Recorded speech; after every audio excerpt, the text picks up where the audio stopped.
primer culto. Bueno, seguramente muchos están ausentes porque tuvieron un contacto estrecho. Algunos me avisaron a mí, a la copastora Ana, a la copastora Perla, que no podían venir porque bueno, estaban aislados. Algunos, incluso la copastora Ana, por ejemplo, le dio COVID positivo, por eso no pudo venir. Y bueno, y esto es algo que no solo está pasando en nuestra iglesia, sino en casi todas las iglesias. Así que les pedimos, por favor, oremos mucho para que Dios le dé sabiduría y discernimiento a las autoridades, ¿no?, que deciden todas estas cosas, y también para que nos ayude a pasar este momento de virus, ¿no?, de coronavirus, y podamos nosotros, a pesar de todo, poder adorar a Dios en espíritu y en verdad. Amén. La palabra de hoy la titulé Verdaderos Adoradores. La idea es que todos nosotros nos convertamos en esas verdaderas personas que adoramos a nuestro Señor Jesucristo. ¿Conocen la definición de la palabra adoración en griego? ¿Alguien conoce? El que me dice esto se merece una cena, ¿no? La palabra griega que aparece en Juan, capítulo 4, versículo 23, adorador, adoración. Veo que nadie... No lo googleen ya, eso es trampa, ¿eh? La palabra griega de adoración es proskuneo. Y la definición es abanicar o agazaparse a alguien.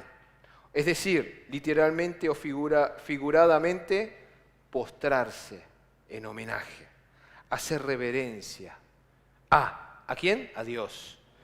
Adorar a Dios. Eso significa. Por eso recién cantamos esta alabanza, ¿no? Vine a adorarte, ¿no? Vine a decir que tú eres Dios. Vine a postrarme, ¿no? A reverenciarte. Eso es lo que significa proskuneo. Y esta palabra deriva de la palabra pros, que significa acercarse a Dios, ¿tá? Y una probable derivación de la palabra kuon, ¿no? Prokuon en griego, que significa perro. Acercarse, o sea, significa más o menos, viene de esta derivación, que significa acercarse como perro. Esto es lo que dice la definición, ¿ok? Ahora, ¿qué es lo que no quiere decir esto?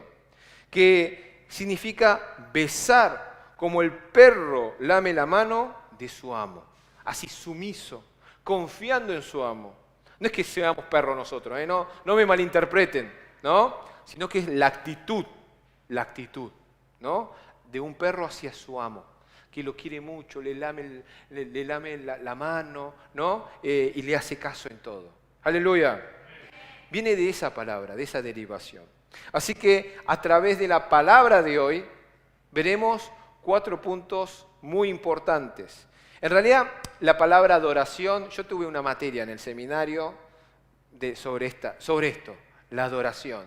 Y la verdad que es muy extensa, hay un montón de libros que hablan de esto, y así que lo vamos a hablar, voy a tratar de decirlo esto entre 30 y 40 minutos. Es bien breve, pero voy a tratar de sacar los conceptos más importantes conforme a lo que dice la palabra de hoy. ¿Amén? Si vemos, el primer punto es que los verdaderos adoradores le entregan primero agua, o sea, entregar primero, ¿no? Entregar a Dios. Primero venimos a entregar. ¿Qué cosa? Reverencia, adoración.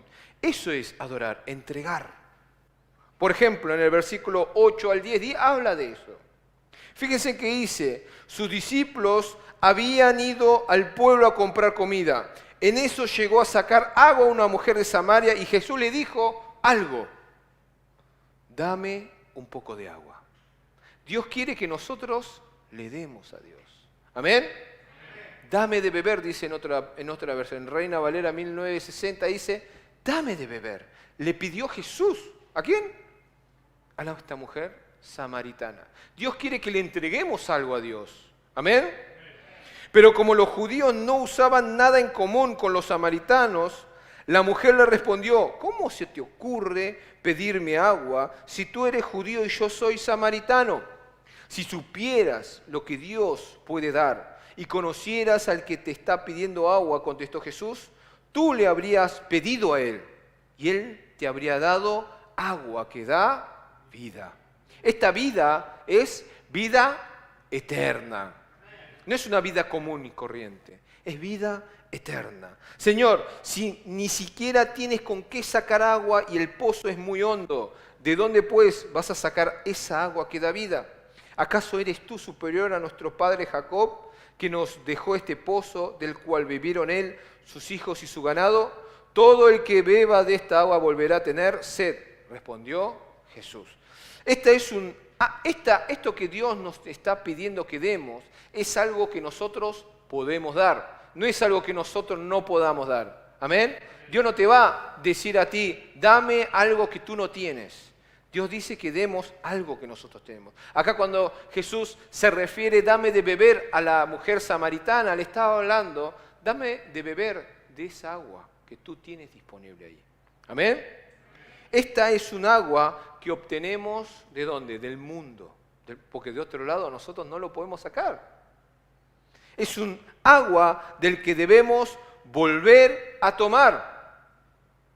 Porque no es un agua perfecta. Nosotros a Dios le podemos dar algo, pero nunca es perfecto. ¿Por qué? Porque es de este mundo. Aunque le demos, ¿no? Es algo imperfecto. Es algo que no es perfecto para Dios. Pero Dios espera que nosotros le demos a Dios. Esta es el agua del que podemos nosotros ofrecer a nuestro Señor. Fíjense que Dios siempre espera de nosotros, ¿no?, que le entreguemos algo. ¿Por qué? Después van a ver el punto 2 y es maravilloso. Si vemos qué es lo que podemos entregar nosotros a Dios, qué es lo que nosotros tenemos y le podemos entregar a Dios. ¿Qué es? A ver, ¿alguien sabe? ¿Qué dice? ¿Qué? El corazón. Amén. Nosotros le podemos entregar el corazón. Aleluya. El corazón expresa ¿qué cosa? Actos. ¿No? Ya se lo saben de memoria. Esto yo ya lo repetí muchas veces. ¿Cuál es el versículo? El pasaje bíblico. ¿Se acuerdan? ¿Vieron que hay que repetir las cosas? Romanos 10:10. A ver, ¿alguien lo sabe de memoria? Del corazón se cree. ¿No? Y después, pero con la boca se confiesa. ¡Aleluya! ¿Qué significa? Del corazón se cree, pero de la boca se confiesa. Lo que está en el corazón se tiene que demostrar con actos. ¿Amén? Eso significa. La salvación no es solamente, sí, Señor, te acepto como mi Salvador y zorrar. No, es demostrarlo después con mi vida. Eso significa. ¿Amén? Por eso nosotros lo que le podemos entregar a nuestro Señor es nuestro corazón. Y eso es actos. Esto puede ser ¿cómo? Con ofrendas. Con ofrendas. Hay pastores, yo estuve viendo en YouTube, hay muchos pastores que hablan del tema de las ofrendas, que el diezmo no es bíblico, que esto, que el otro, porque es del Antiguo Testamento, en el Nuevo Testamento no corresponde y cosas así. ¿Será esto verdad? Si usted dice, la Biblia hay que creerla de la A a la Z. Yo esto ya hablé del tema del diezmo, pero bueno, pasa que es un tema que tanto se está hablando hoy en YouTube que está haciendo confundir muchísimo a la gente. Si ustedes ven el diezmo, no solamente es un mandamiento de Dios en los mandamientos de Moisés, sino que el diezmo en realidad estuvo antes. ¿Saben, no? ¿Cuándo? ¿Quién le ofreció diezmo a Dios? Abel no, Abel, eso no fue un diezmo, eso es otro tipo de ofrenda. Abraham, muy bien Jacqueline, veo que Jacqueline tiene un buen pastor. Abraham le ofreció al rey Melquisedec, ¿no? el diezmo. Y este rey Melquisedec no se sabe su pasado, ni de dónde proviene, se supone que es Jesucristo. Amén. Esa es la interpretación de la Biblia. Y a Melquisedec le dio el 10% de todo lo que él, de todo el botín que él tuvo. Entonces, ¿qué significa el diezmo? Si uno sabe lo que significa el diezmo, ya no termina la discusión.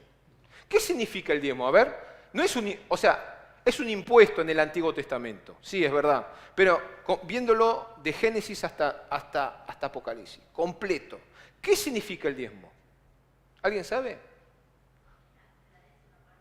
No. Eso es lo que significa la palabra. Diezmo significa la 10ª parte. Pero en realidad, en sí, significa reconocer, Señor, que todo es tuyo. Eso significa el diezmo. Por eso Abraham le dio el diezmo a Melquisedec. Yo esto no lo pude hacer con mis propias fuerzas. Todo esto fue gracias a ti. Te doy el 10%. Eso es el diezmo, hermano. No es. Por eso hay algunos que vienen y me dicen, pastor, yo cobro 999.000. ¿Cuánto tengo que dar de diezmo? Eso no es el diezmo correcto. ¿Se entiende lo que voy, no? Es lo que vos reconoces, lo que significa lo que vos reconoces a Dios. Es eso, reconocer a Dios de que todo vino de Él. En realidad todo es de Dios. ¿Amén? Eso significa el diezmo. Y después hay otros parámetros más que aparecen en el Antiguo Testamento, el Nuevo Testamento, que si quieren escuchar el sermón, fíjense en el canal de YouTube, ahí está. El diezmo es eso. Las ofrendas es eso, es un reconocimiento a Dios. No, el diezmo es ese reconocimiento. Después está ofrenda de agradecimiento. Está todo eso, ¿no? ¿De dónde nace? Del corazón. Del corazón, hermanos. Donde está tu tesoro está tu corazón. ¿Por qué uno dice, por qué hablan tanto del dinero, lo material? Porque el material lo que más le cuesta desprenderse el ser humano. Por eso. Y Dios quiere eso. ¿Se entiende a lo que voy, no? Por eso se habla del dinero, no por otra cosa. Porque es donde más el ser humano se aferra. Nada más que por eso. También cómo se expresa el corazón, no solamente con ofrendas, sino también sirviendo al Señor. Sirviendo al Señor. Uno ahí demuestra su fe en Dios y su adoración a Dios. Uno adora a Dios sirviendo de corazón. Amén. Uno adora a Dios también haciendo la voluntad de Dios. Amén. Por ejemplo, le voy a dar un ejemplo. Yo quiero hacer tal cosa. Yo quiero hacer tal cosa. Quiero tener una vida de tal, pero Dios quiere otro. Ay, Señor, este sueño te lo entrego a ti, Señor, para hacer tu voluntad. Eso es una adoración hermosa, hermano. ¿Amén? Yo hice esa adoración a Dios cuando no quise hacer este camino. Señor, yo quiero hacer otra cosa. Yo quiero ser empresario, aunque no me iba bien.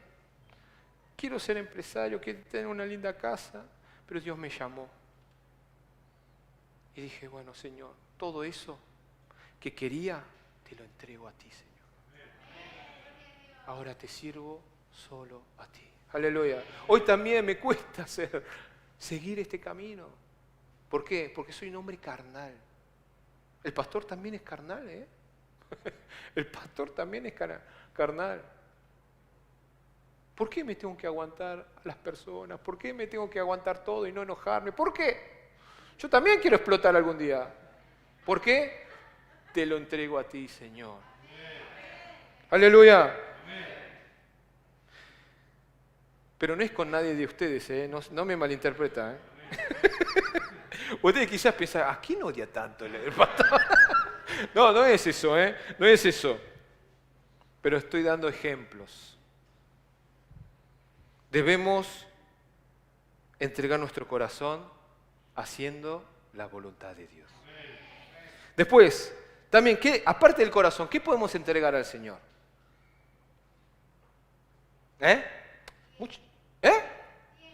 Muy bien.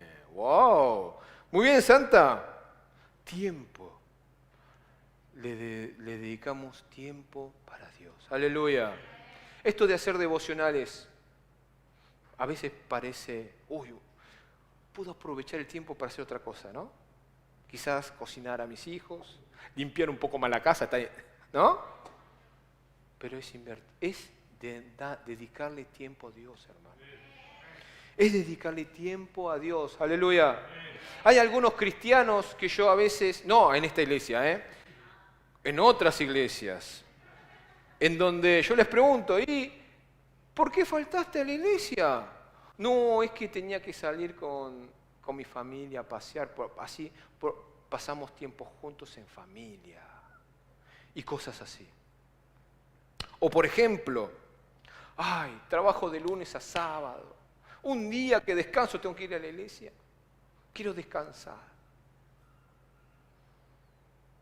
Esas cosas yo lo hacía antes. Le hago una pregunta. ¿Quién creó el día de reposo? ¿Por qué surgió el día de reposo? ¿Alguien sabe? A ver, ¿de dónde viene el día de reposo? ¿De dónde viene el día de reposo? Viene de Dios. Viene de Dios. Es el día en donde reposamos ¿en quién? En Dios. Pero la gente ya le perdió el concepto. Y piensa que es para descansar yo, físicamente, y para pasar tiempo con mi familia. Pero no, es el tiempo para dedicárselo al Señor. ¿Por qué? Él es el que lo creó. Aleluya. Por ejemplo, este vaso, muy lindo vaso, muchas gracias. Este vaso lo hice yo, lo amoldé yo, le puse el barro, lo amoldé, lo pinté, lo puse en el horno, todo, lo dejé acá. ¿Quién es el dueño del vaso?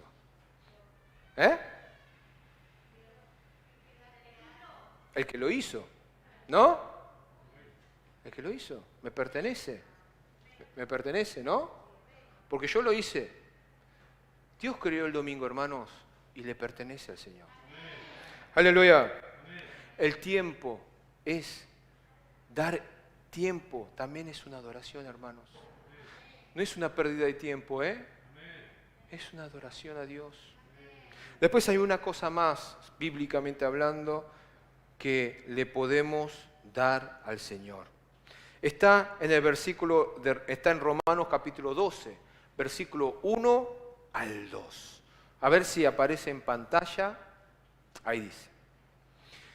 Y dice así: por lo tanto, hermanos, tomando en cuenta la misericordia de Dios, les ruego que cada uno de ustedes en adoración espiritual ofrezca su cuerpo como sacrificio vivo, santo y agradable a Dios.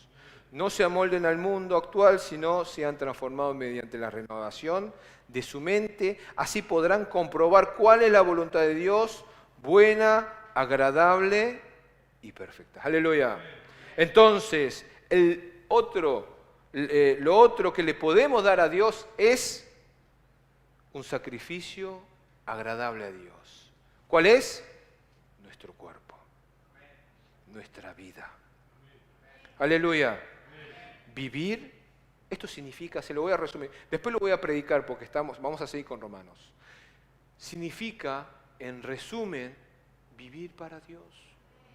Y solo para Dios. Aleluya. De eso está hablando Romanos 12, capítulo 12, versículo 1 al 2. Sacrificio vivo, santo y agradable a Dios. Aleluya.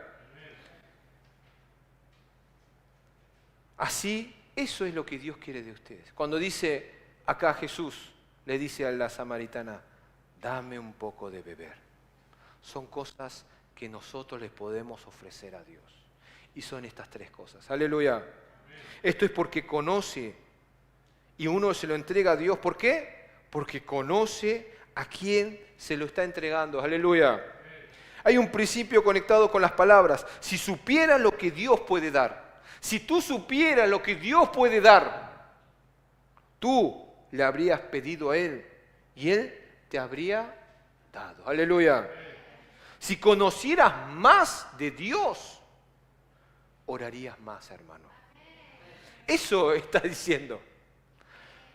Si supieras lo que Dios puede dar, si tú supieras todo lo que Dios puede dar, ¿tú le habrías pedido a Él? ¿Sí o no? Ahora sabe todo lo que yo le puedo dar y me pide de todo. Aunque no sabe, en realidad no me piensa que soy Bill Gates. Yo le doy lo que puedo, pero Dios es un Dios que no tiene límites. Dios es un Dios que no tiene límites. Si supieras lo que Dios puede dar, tú le habrías pedido a Él y Él te habría dado. Si tú supieras quién es Dios realmente, Dios de lo imposible. Así alabamos a Dios, ¿no? Dios de lo pedirías lo imposible. ¿Sí o no? Amén. Pero muchas veces no hacemos eso. Y por eso no experimentamos milagros en nuestras vidas. Decimos, Dios, si tú puedes, a través del médico, ¿no? Que haya una cura y esto. No, hermano, oren con fe. Señor, haz tu milagro hoy. Que se me vaya en un instante, Señor, porque yo sé quién eres tú. Amén. Y confío en tu palabra. Si supieras lo que Dios puede dar, tú le habrías pedido a Él. Y Él te habría dado. Si conocieras más, oraríamos más y con más fe. Aleluya. Por eso yo insisto a ustedes, no se conforme con cosas pequeñas. Dios espera cosas grandes de ustedes. Porque Dios es grande. Aleluya. Por eso, si ustedes dicen, ay Señor, me conformo con que un hermano solo que venga a la iglesia, Señor. Un hermano y se convierta. Señor, Dios no quiere eso, hermano. ¿Por qué? No sabes con quién estás hablando. ¿Se entiende lo que voy, no? Si tú supieras con quién estás hablando, le pediría mucho más. ¿O no? Señor, yo cuando el pastor Choi dijo 3.000 almas, le voy a decir sinceramente, en ese momento me quería tomar una aspirina. Pero después de pensarlo un poco más, si supiera lo que Dios puede dar. 3.000 es poco, hermanos. 3.000 es poco. Y gracias a Dios, el pastor Choi dijo 10 años. Por lo menos 10 años, dije, bueno, 10 años. Pero después vino el pastor Moisés y dijo, voy más allá. En 2 años. Veo que el pastor Moisés sabe quién es Dios. Aleluya. Los que oran a Dios son aquellos que conocen quién es Él. En segundo lugar, recibimos de Jesús el agua que nos quita toda la sed por completo si nosotros le damos a Dios. Amén. ¿Qué le damos a Dios? Adoración. Amén. Si le rendimos nuestra adoración a Dios. Por eso es tan importante el culto, hermanos. Es tan importante. Hoy justo el pastor Choi habló de esto. No existiría cristianos si no hubiese culto. ¿Por qué? En los cultos es donde nos convertimos, es donde nos renovamos, es donde hacemos la voluntad de Dios. No existiría iglesia si no hubiese culto. Pero ¿saben que hay personas que dicen, yo creo en Dios pero no voy a la iglesia? Eso es algo absurdo. Es como decir una gallina, yo soy gallina pero no nací de un huevo. Es lo mismo, hermanos. Yo hace poco fui acá a un colegio a inscribir a mis sobrinitos a un colegio. Me pidieron el favor porque pensaron que yo estaba de vacaciones, no sé. No, me lo pidieron de favor porque quedaba cerca de acá de la iglesia. Y fui y le pregunté a la persona, me dice, bueno, no sé qué pasó, mientras contaba el dinero, las mujeres pueden hacer dos cosas a la misma vez.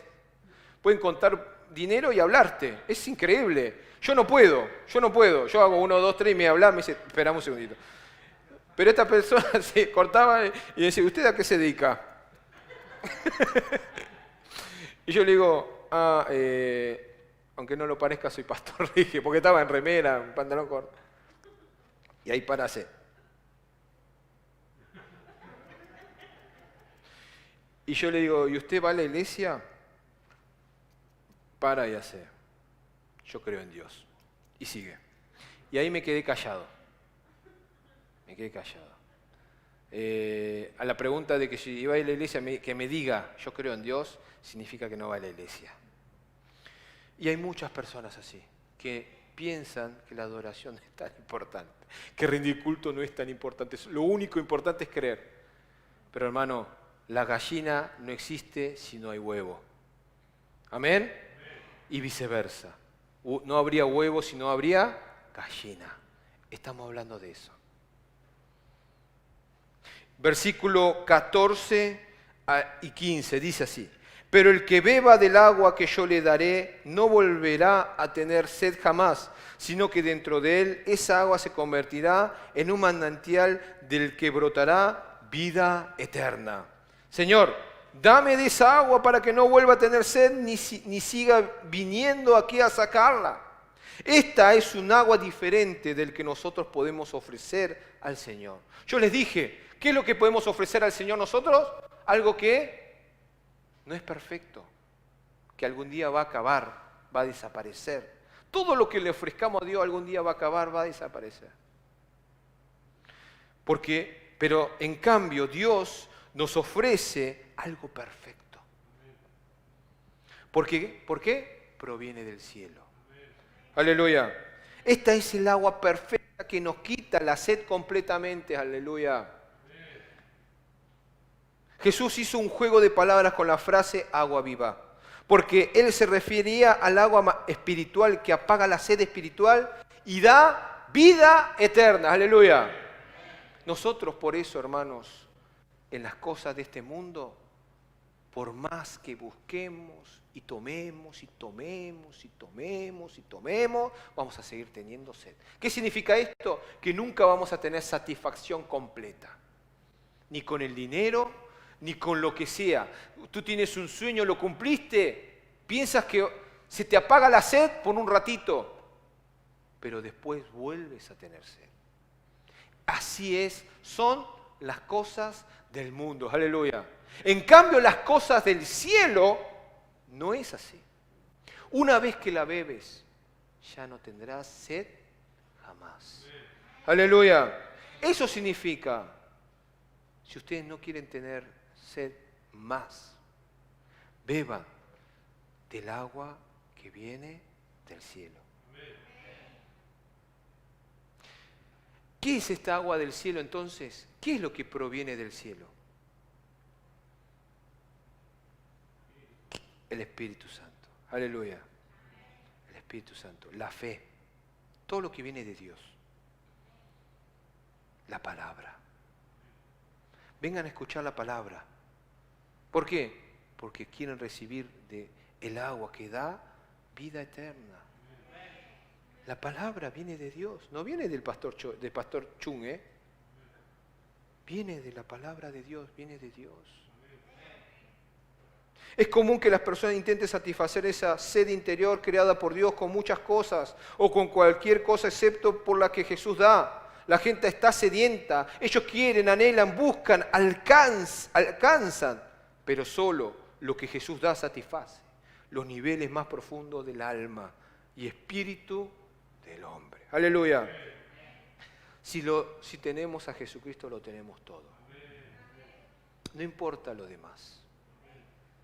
Beber y sed son imágenes comunes de la provisión de Dios y la necesidad espiritual del hombre. ¿Nosotros qué debemos hacer? Beber, beber, beber. Beber es una acción, hermanos, pero una acción de recibir. Aleluya. Como la fe, por ejemplo. ¿Qué es beber entonces? Es la acción. para buscar las cosas del cielo, rendir culto, beber. ¿Amén? Orar a Dios es beber. Porque reciben de Dios. La fe es beber. Viene de Dios. El efecto de esta agua hace mucho más que solo satisfacer la sed del que la bebe. También crea algo bueno, algo que da vida al corazón del que la bebe. Se vuelve una fuente de agua que salte para vida eterna. Aleluya. Tercer lugar, el verdadero adorador es sincero ante Jesús, porque sabe que Él lo sabe todo. Aleluya.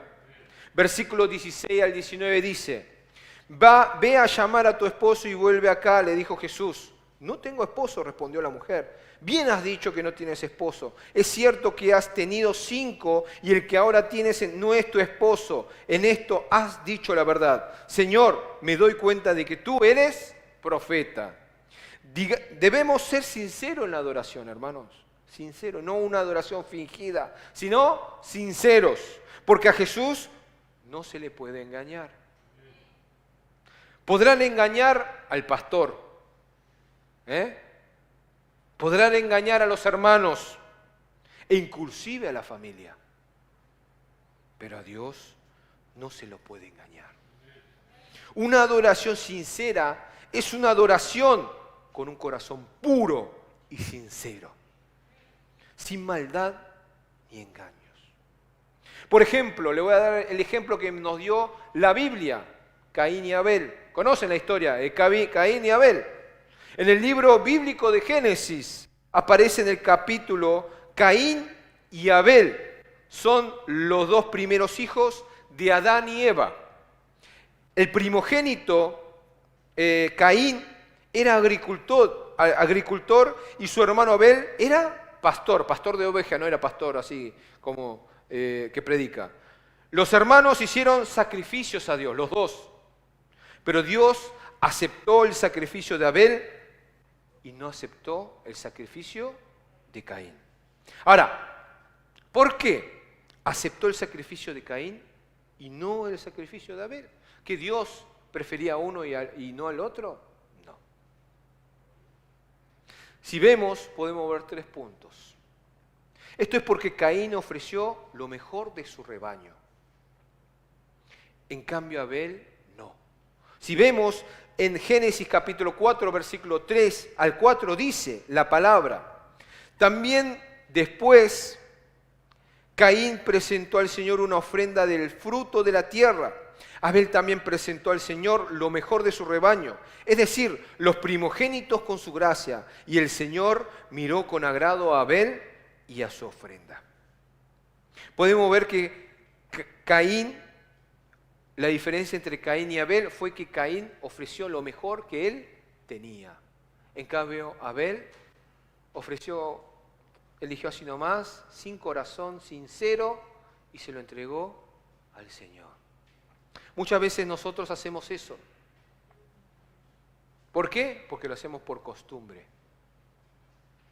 Espero, hermanos, que ustedes no sean así. Entréguenle lo mejor a Dios. Lo mejor, y no lo hagan por costumbre. ¿Amén?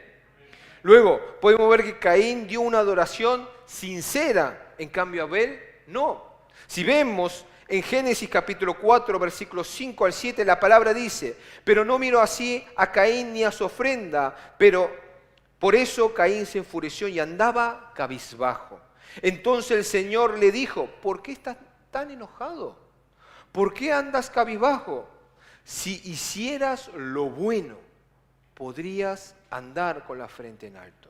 Pero si haces lo malo, el pecado te acecha como una fiera lista para atraparte. No obstante, tú puedes dominarlo. Podemos ver que Dios no aceptó la ofrenda de Abel porque éste hacía cosas malas y no adoraba a Dios con un corazón.